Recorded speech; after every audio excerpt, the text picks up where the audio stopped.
My name is Bob Jayco, and many of you will know me as the editor-in-chief of Co-Creation magazine. But for this particular broadcast, I want to share with you another aspect of myself, something that has been very private for many years, which I am now happy to reveal and to share with you today. And this particular sharing is about a process and an aspect of myself that began when I was 10. At that age, I was in a place where I was badly abused and I inverted into myself. And a voice started talking to me, a voice, a loving voice, a wise voice, and a friend. You could say that it was my internal voice, or I called it the presence. Now, this voice has been with me for over 60 years. And this voice, or this presence, has been my navigation tool, my tool for understanding the world. It has helped me to synchronize, manifest, and learn about the process of co-creation. In this journey, which started at the age of 10, I learnt to trust the presence, or this inner voice. I learnt to trust it implicitly. I listened to it. It was actually more than just intuition. It was a consciousness which overrided my own personal consciousness. It was a loving presence which gave me hope, solace, and comfort in many of the dark times that I encountered or that I had manifested throughout my life. I will actually tell you the full version of my story, but today I just want to introduce this portion of myself in a very short video, and to do that I need to cut it down. As I said, the presence has been with me for 60 years, right throughout my 20s, 30s, 50s, and right up to today. I actually never knew exactly what it was that was transmitting to me or talking to me until 2012, when I had a conversation with this, you could say, this data stream of consciousness, and it revealed itself as, in these words: we are you. We are the source of all things. We are the essence and the beginning and the end of everything. We are infinite wisdom. And I said, okay, we've been together for that long, and it wasn't really a great surprise, because it began to identify itself as this loving source entity, and things began to come together.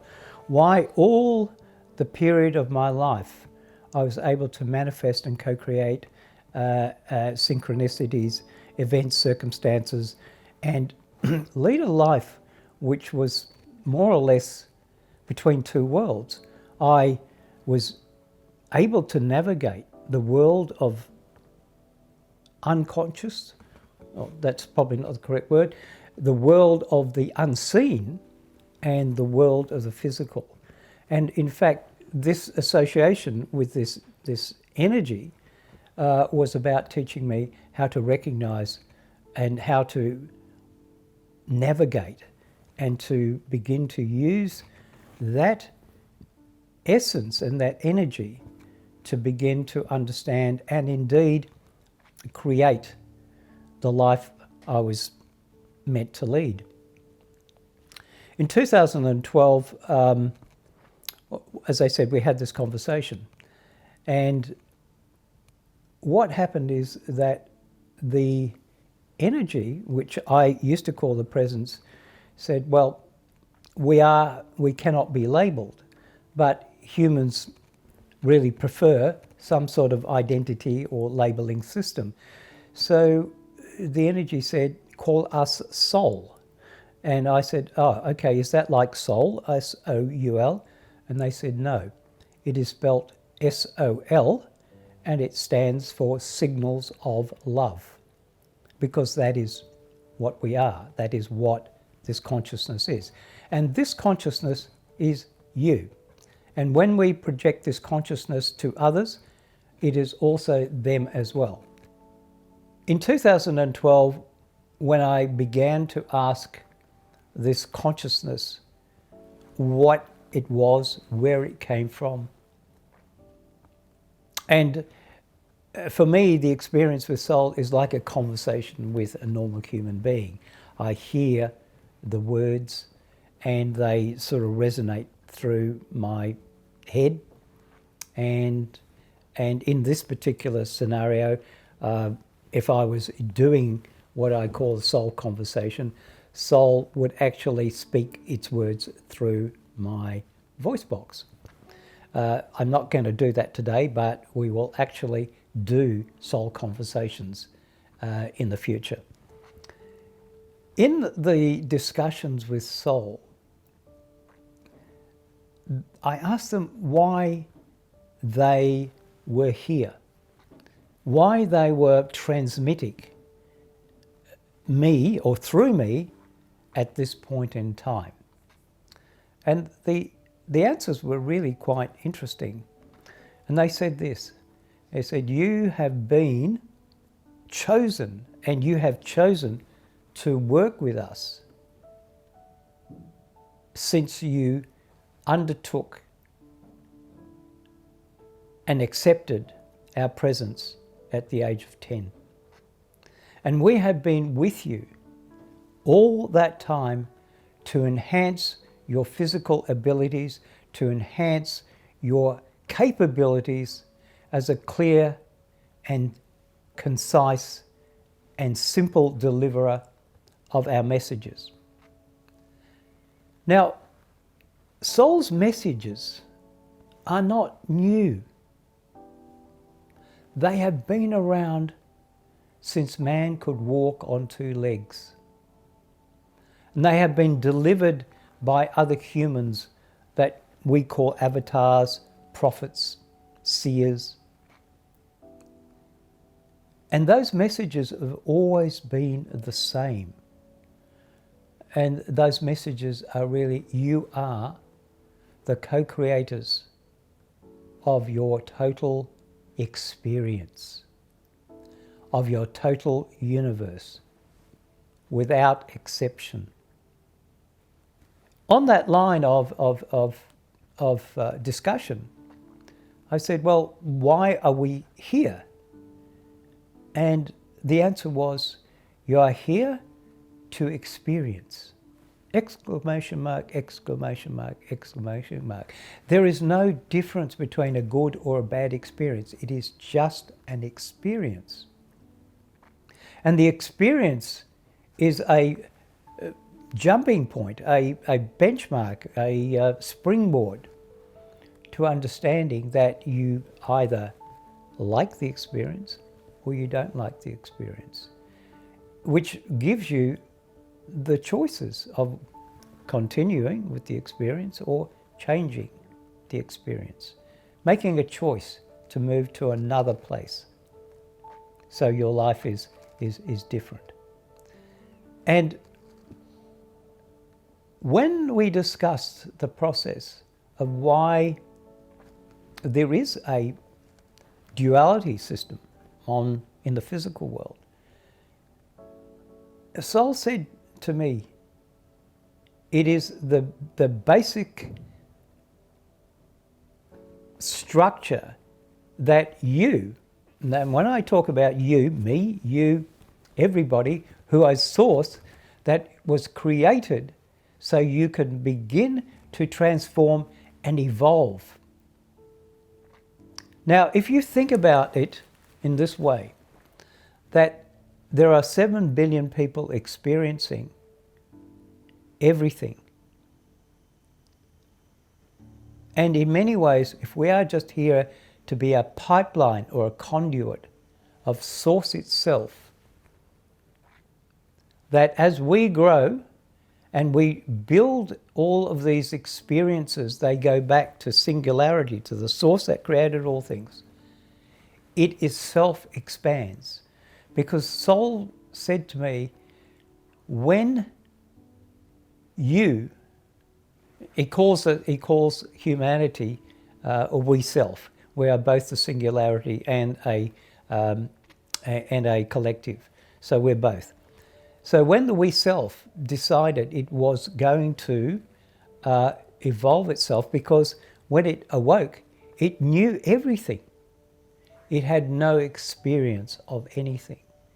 And basically the process of expansion of universes is about creating more physical experiences. Not just in the human terms. I'm talking about universal terms. In human terms, it is whatever we do on the planet. So that really makes sense, because, if we are really the conduit and we are the projection of Source, singularity, and we are here to learn and grow, evolve, transform, transmute and heal, then everything an individual does and everything a collective does is for the individual or collective experience. And those experiences are generated by choices. The choice to evolve or not evolve, the choice to co-create or co-destruct. Because nobody said that we cannot co-destruct. We are in a duality experience. So co-creation sits side by side with co-destruction. And if you look at the world right now, we're doing both. We're co-creating and we're destroying at the same time. The question is, I posed to Soul, I said, well, how can we correct that? How can we begin to change the way we act and behave in a physical world so that we don't destroy ourselves or the planet in the progression of evolving? And the answer was that, become conscious. Just that, become conscious. Assist others to become conscious. And that's why Soul is here today. Many of the messages you will hear in the forthcoming weeks, months and years, you'll have heard before. You'll say, yes, I've heard that before. And I say to you, you may have heard it, but are you practicing it? Do you practice it every day? Do you practice those messages and put them into practice with yourself and with others in the physical world? And if the answer is no, then you've still got a little bit of a way to go. On the other hand, those messages have been distributed like pieces of a jigsaw. They have been given to teachers, influencers, avatars, seers, prophets all around the world. Even today, there is more of this information out there in their own pods, in their own groups. And everybody has a piece of the story, but everybody also changes the original story to create their own stories. And this is why right now we see lots of stories being told in the internet place, because people's stories are important because they attract those in a similar vibration. So if if you have a really great story, you'll find you attract people that have a similar great story. If you have a not so great story, you'll find you'll have people coming to you that have been through a different place. We are polarized to attract people in our same vibration. But in the course of the discussion with Soul, I entered into into a conversation about what it is necessary. Why now? Why at this point in the human time frame is this happening? Saul said this. He said, first of all, you have built a thing called the internet. And the internet is actually a projection of how we are connected on the non-physical plane.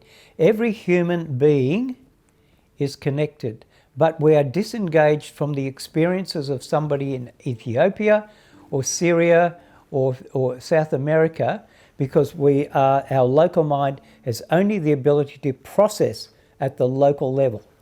But it doesn't mean that there isn't an effect of those people or those collectives in those countries on the rest of the globe. So the internet is really a technological projection of how we are connected. And the internet has given us the ecology to be able to transmit all sorts of information, and typical as a human species the information is correct, or it's filtered, or it's been respun, or it's the truth, or it's not the truth. So it's up to you as an individual to discern what you're listening to and what you're hearing and what you're seeing, as whether it resonates with you. And that's the ability to use your intuition. The other thing about it is what is going on now, and it's been going on for a long time, probably since the 60s and 70s. We see the amalgamation and the emergence of collectives. Now, this is the age of the collective consciousness. This is the age when people are getting together who are forming movements and collectives for transformational change, both local and global. And Soul's message to these collectives is that you are still in separation. You are still one collective over here, another collective over there, but you're not talking to each other. You're not getting together to make it a larger and more powerful system, a more powerful movement. And so the story that Sol was telling me is that we need around 300 million people to create an influence tipping point to affect those who are still unawake. So the collective, and this is, if you're in this genre, in this field of transformational work, you'll understand that this is going on. Your technologies such as Facebook and other social media are creating these pods of communities and of friends and of groups that are coming together with a similar page and a similar vibration. And these groups, they are either by themselves, or some connect with each other, but essentially they still stay separate as separate groups. And Soul's message is, let's connect and collect and move everybody together to create that global change. There is one other thing that I wish you to understand, that we are entering a new phase of human experience. Indeed, Sol mentioned that as from 2015, there are new children arriving with an extra strand of DNA. Sol calls it humanity 2, the evolved human. And these children are not yet, there's not many of them.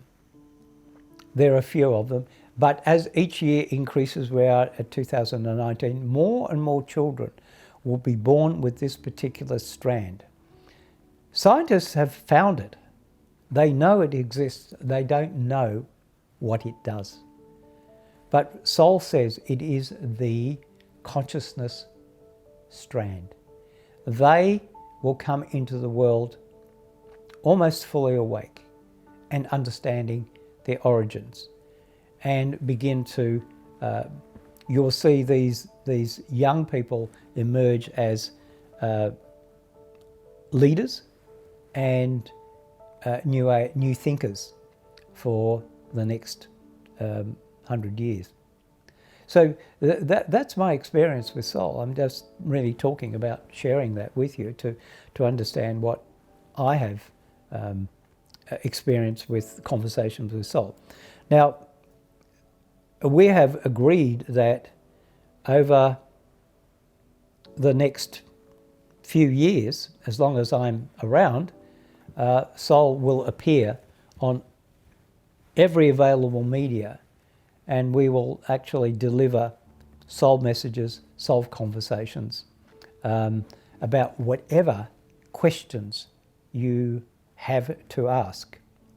In a sense, soul also said the whole process of transformation is not about the answers. It's about asking the questions, the right questions. So that when humanity is asking the right questions, it's getting the correct answers, the right answers. And in that case, when you get the right answers, you all can move in the right direction.